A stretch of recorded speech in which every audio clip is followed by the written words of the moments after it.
Irfan, siswa Setukpa Lemdiklat Polri.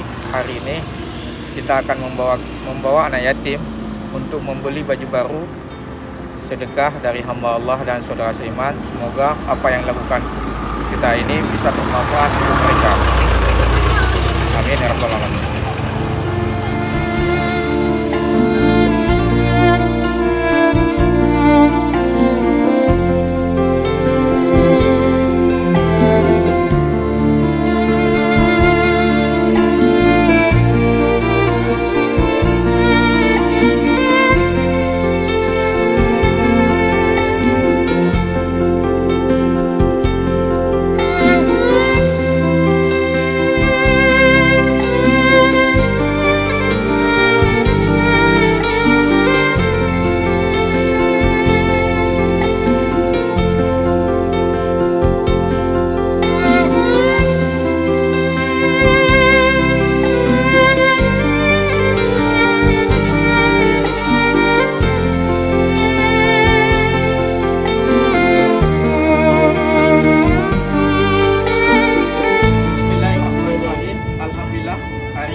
Saya Irfan, siswa Setukpa Lemdiklat Polri.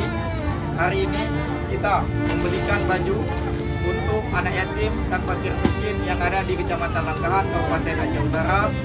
Ini merupakan amanah dari saudara seiman. Semoga ini baju baru ini bisa bermanfaat untuk mereka. Mungkin mereka hari ini sangat bahagia. Setidaknya di Lebaran ini mereka mempunyai baju baru. Terima kasih. Wabillahi taufiq wal hidayah. Assalamualaikum warahmatullahi wabarakatuh.